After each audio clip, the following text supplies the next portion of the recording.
নমস্কার বন্ধুরা, পরের দিন সকালবেলা আমরা চলে এসেছি এই যে সিটি রোডে। এখানে প্রচুর ট্রাভেলসের বাস রয়েছে এখান দিয়ে পরপর। আমরা কালকে রাত্রে একটা বাস বুক করে রেখেছিলাম, তো এই হচ্ছে আমাদের বাস। এটাতে করে আমরা এখন বেরোবো।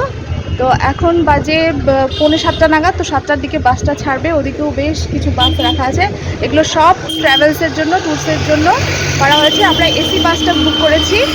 তো প্রথমে দুটো করেছিলাম, ভাবলাম সৃষ্টির জন্য হয়ে যাবে, লাক্সারি বাস যেহেতু। তো সিটে বসে দেখলাম যে হচ্ছে না, দুজনের মাঝখানে একটা হ্যান্ডেল আছে, ওই জন্য দুজনের মাঝখানেও বসতে পারবে না, ওর জন্য এক্সট্রা একটা সিট নিতে হলো। তো এই প্রাইভেট বাসটাতে আমরা পার হেড মানে পার সিট 350 টাকা করে ভাড়া নিয়েছে। আর প্রত্যেকটা বাসের গায়ে দোকানে এরকম উড়িয়া ভাষায় লেখা। উড়িয়া ভাষাটা একদমই বোঝা খুব মুশকিল, লেখা তো বোঝাই যায় না, ওরা যখন নিজেরা বলে তখনও বোঝা যায় না। তো আপনারা যদি সরকারি বাসে আসতে চান, ওটিডিসি কাউন্টার থেকে এসি বাস বুক করেন, তাহলে সেক্ষেত্রে 535 টাকা ভাড়া নেবে। আমরা প্রথমে সেখানে গেছিলাম, কিন্তু সেখানে বুকিং ছিল একদম ফুল 3 দিন পর্যন্ত, ওই জন্য প্রাইভেট বাস করতে হয়েছে। ওই জন্য এখানে প্রাইভেট বাসে কিন্তু চার্জটা কম লাগবে, 350 টাকা করে হলেই আপনারা পেয়ে যাবেন এসি বাস। আর আজকে যে 5টে জায়গায় এই বাসটা আমাদের নিয়ে যাবে, সেগুলো স্পট হচ্ছে, প্রথমে থাকবে চন্দ্রভাগা বিচ, তারপরে কোণার্কের সূর্য মন্দির, তারপরে থাকবে লিঙ্গরাজ মন্দির, উদয়গিরি, খণ্ডগিরি, আর তারপরে থাকবে নন্দনকানন। এখানে দেখুন আমি নিজের সিটে এখন বসে পড়ছি, আর সিটের সামনে এখানে রীতিমতন একটা ঘর বানিয়ে ফেলেছি ছোটোখাটো। প্রয়োজনীয় জিনিসপত্র সঙ্গে এনেছি, যেমন জল আর কেক বিস্কিট এনেছি, যেহেতু সকালে হোটেল থেকে বেরোনোর সময় ব্রেকফাস্ট করে আসা হয়নি, তো এখানেই আমরা কেক বিস্কিট খেয়ে নেব। আর সময়ে সময়ের যে কিছু কিছু জায়গা আছে যেখানে বাস দাঁড়াবে, ব্রেকফাস্টের জন্যও দাঁড়াবে বলেছে, আর লাঞ্চের জন্য একটা হোটেলের সামনে দাঁড়াবে, সেখানে খাওয়া দাওয়া করে আবার বাসে উঠতে হবে। তো বাস নিয়ে গেলে এরকমই একটা টাইম ম্যানেজমেন্টের ব্যাপার থাকে, সময়ের মধ্যে সবাইকে একসঙ্গে রেডি থাকতে হয়।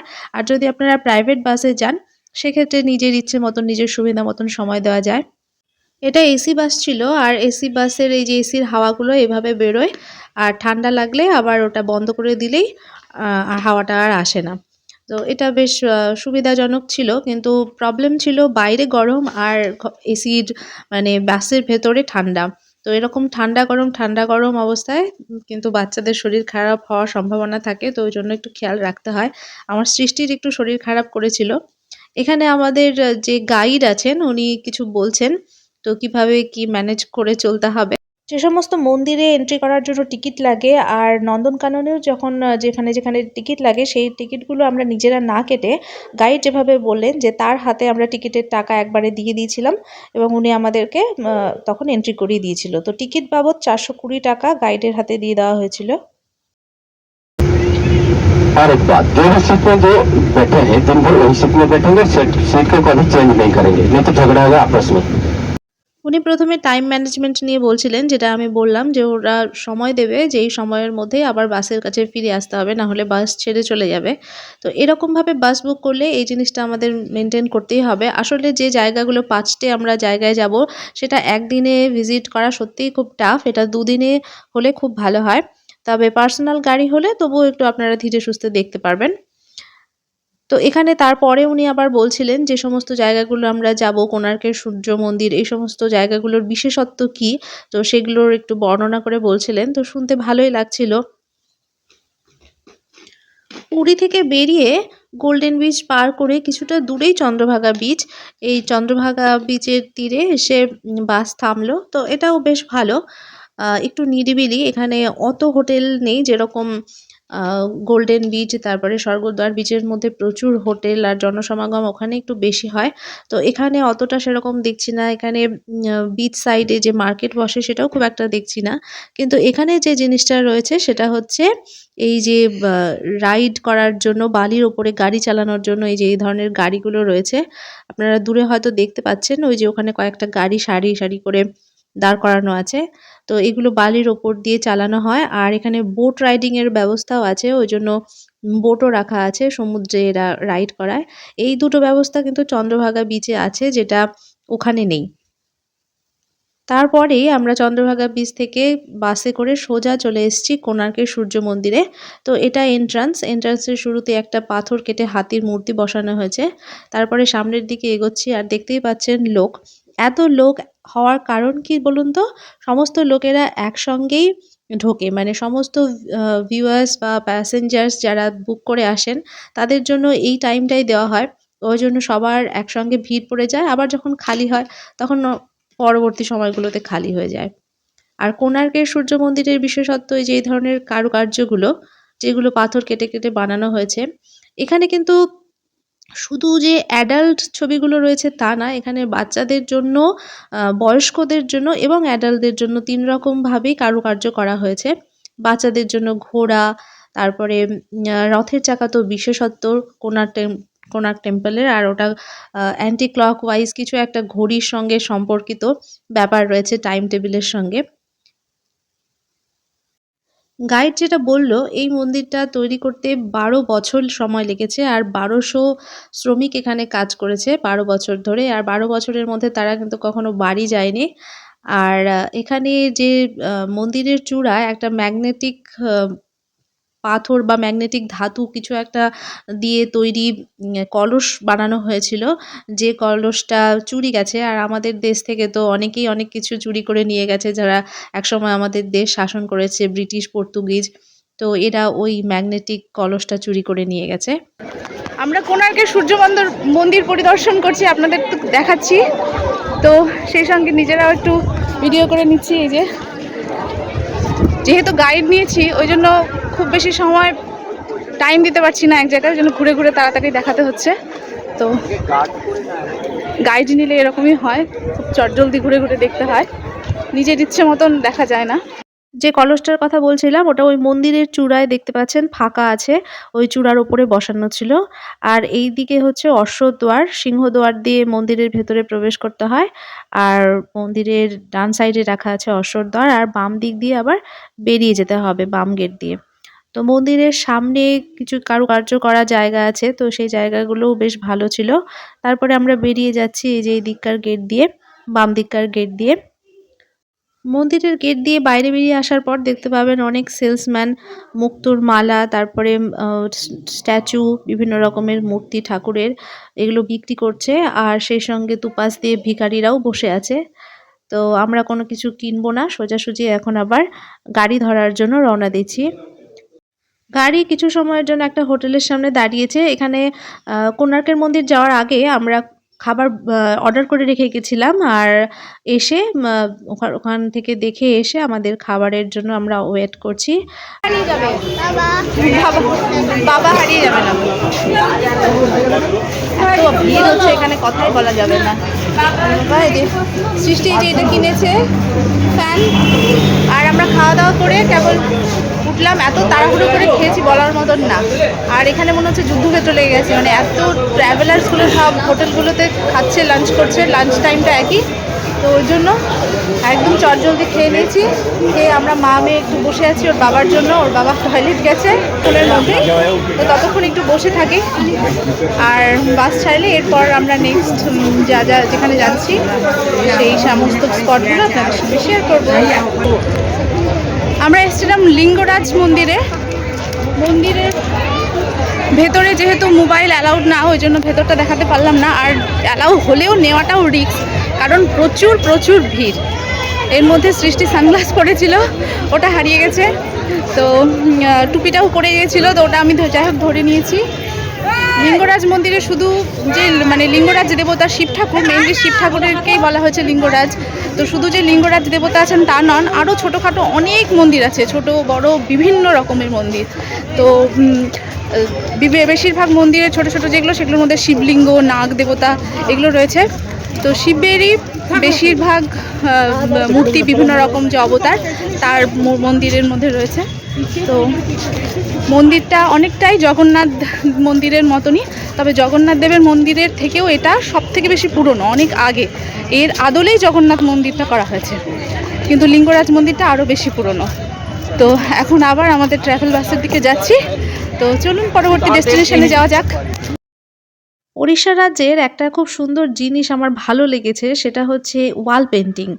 এই বাসে করে আমরা যতটা ঘুরেছি ভুবনেশ্বর, পুরী সমস্ত শহর জুড়েই দেখলাম এই রাস্তার ধারে যে প্রাচীরগুলো আছে সেই প্রাচীরগুলোতে খুব সুন্দর সুন্দর পেন্টিং করা। বাচ্চাদের পার্কের ছবি, ফুল, তারপরে বাচ্চারা পড়াশুনো করছে বা এক্সারসাইজ করছে, যোগা করছে এই ধরনের ছবি, বিভিন্ন রকমের পাখি, ফুল, ফল, কত কিছু, বাদ্যযন্ত্র, মিউজিক্যাল ইন্সট্রুমেন্ট এইগুলোর ছবি রয়েছে। তো ভীষণই সুন্দর লাগলো আমার এই জিনিসটা, যে প্রাচীরে কোনো রকম ব্যানার নেই বা ভোট প্রচারের সময় যে ধরনের হেডিংগুলো লেখা থাকে সেই ধরনের কোনো কিছু নেই, কোনো চিহ্ন নেই, পার্টির কোনো চিহ্ন নেই, শুধুমাত্র খুব সুন্দর সুন্দর পেইন্টিং করা। আমরা আবার এই যে বাসে উঠে পড়েছি, বাসে উঠে আবার রওনা দিচ্ছি।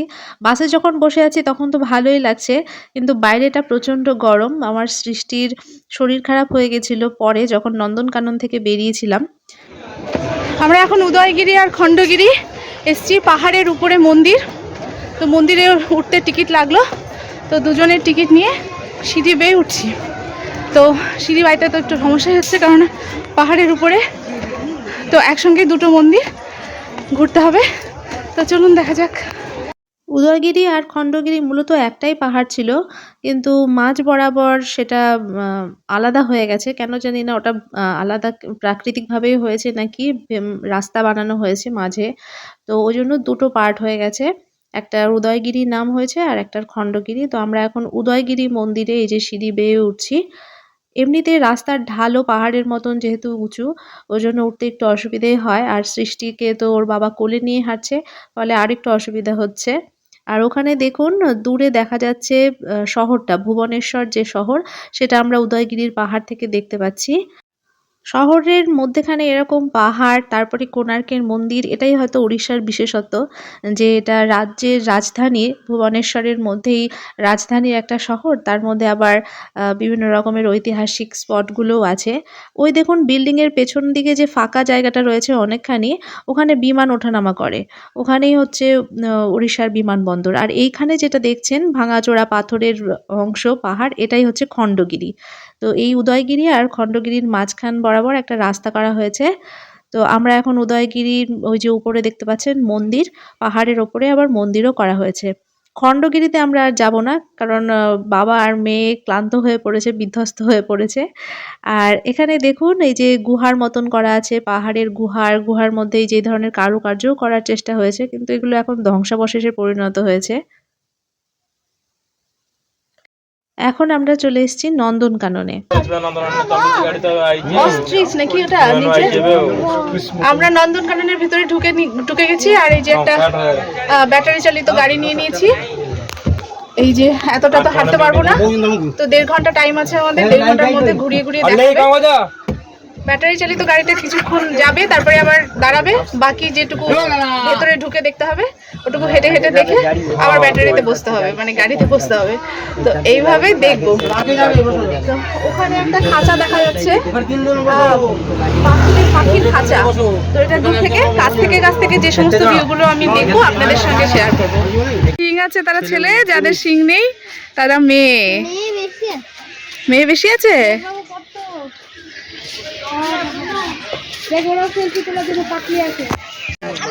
কাপচিন আফ্রিকান মাংকি, শিম্পাঞ্জিদের খাঁচায় চলে এসেছি। এই যে এই সমস্ত শিম্পাঞ্জির আছে, রাজা, দুর্গা, লক্ষ্মী, রাখি, পূর্ণিমা, এই শিম্পাঞ্জিদের নাম। ওই যে 3 জন লাইন ধরে বসে আছে, পিঠের মধ্যে হাত রেখে। এই প্রেয়ার করে ওরকম করে, ওটা দোল খায়, দেখছিস দোলনাও রাখা আছে। হিপ্পোপটেমাস। এখন আমরা ঢুকবো রেপটাইল পার্কে, আর এই যে ডাইনোসরের পেটের নিচ দিয়ে ঢুকতে হয়। তো চলুন দেখি ভেতরে কি কি আছে। প্রথমে আমরা দেখতে পেলাম ইগুয়ানা। ওই যে দেখুন বাঁশের কিছু একটা তাক করা আছে, তার উপরে ওরা বসে আছে। আর এখানে কুমির আর ঘড়িয়াল তো আছেই, আর তারপরে চলে এসেছি অ্যানাকোন্ডার কাছে। ইয়েলো অ্যানাকোন্ডাই দেখুন কত মোটা আর বড়। তো বিভিন্ন রকমের সাপ রয়েছে। এই যে এটা পাইথন সম্ভবত, আমি লেখাটাও যেহেতু তুলে নিয়েছি কারণ সাপ তো আর চিনি না। হ্যাঁ, এই যে এটা হচ্ছে পাইথন। দূরে দেখা যাচ্ছে ওটা সাদা বাঘ, আর এটা হচ্ছে কালো বাঘ, সেই সঙ্গে রয়্যাল বেঙ্গল টাইগার, চিতাবাঘ এগুলো তো ছিলই। আর এই যে এখানে দেখা যাচ্ছে এটা রয়্যাল বেঙ্গল টাইগার। সিংহী দেখতে পেয়েছি, সিংহ দেখতে পাইনি। আর হাতি, যে সমস্ত ভিউগুলো একটু আমি মানে ক্যামেরাতে তুলতে পেরেছি সেগুলোই আপনাদেরকে দেখালাম। বাকি যেগুলো দূর থেকে তোলা তো অস্পষ্ট, সেগুলো আপনাদের সঙ্গে আর শেয়ার করে সময় নষ্ট করলাম না। নন্দন পার্কে এসে খুব ভালো লাগছে, কত শত অ্যানিমেল দেখতে পাচ্ছি, ভ্যারাইটিস রকম, 4 রকমের 5 রকম না 4 রকমের টাইগার দেখলাম রে পাপা, 3 রকমের না ওই যে লেপার্ড দেখলাম, তারপরে এখানে পুরো ফরেস্ট, তো এলিফ্যান্ট দেখলাম, অন্য গাইড বললো 3টে হাতি আছে, এখানে তো 2টো হাতি দেখতে পেলাম। যাই হোক, আর তবুও ভালো লাগলো, যদিও টোটো ভাড়া আর গাইড নিয়ে বেশ ভালোই পয়সা নিচ্ছে ওরা, তো আর তবুও পরিশ্রমটা কম হচ্ছে, তাছাড়া অনেকটা হাঁটতে হতো, আর বাচ্চা নিয়ে তো এতটা হাঁটা মুশকিল ছিল, তো ওই জন্যই টোটোটা করলাম, ব্যাটারি চালিত টোটো, কোনো আওয়াজ হয় না। যাওয়ার সময় ওরা লায়নটা দেখাবে বলেছে, তো চলুন লায়ন দেখা যায় নাকি দেখি। এখানে একটা সিংহী দেখতে পেলাম, দূরে বসে আছে, হয়তো আপনাদের নজরে আসবে না কারণ অনেকটাই দূরে। আর এখানে ডান দিকে আছে নকটার্নাল স্কোয়ার, মানে রাত্রিকালীন পাখি, বিশেষ করে প্যাঁচার বাসা ওগুলো। আর এখানে ম্যাপ রয়েছে, যারা নিজেরা ঘুরে দেখতে চান তারা এই ম্যাপ অনুযায়ী কোন দিকে কি আছে ফরেস্টের ভেতরে ঢুকে দেখতে পারেন। আর তারপরে আমরা চলে এসেছি বার্ডসদের খাঁচায়, এখানে ময়ূর, তারপরে মুরগি, ক্রেন, মুরগি বলতে একটু অন্য ধরনের মুরগি যেগুলো থাকে সেগুলো। আর এখানে ঈগল পাখি আছে, এখানে আছে পরিযায়ী পাখি, তো অনেক রকম পাখি দেখেছি। এখানে আছে ভালচার। সব মিলিয়ে আমাদের ঘোরাটা তো ভালোই হয়েছে, আর ভিডিওটা কেমন লাগলো সেটা কমেন্ট করে জানাবেন। দেখার জন্য ধন্যবাদ।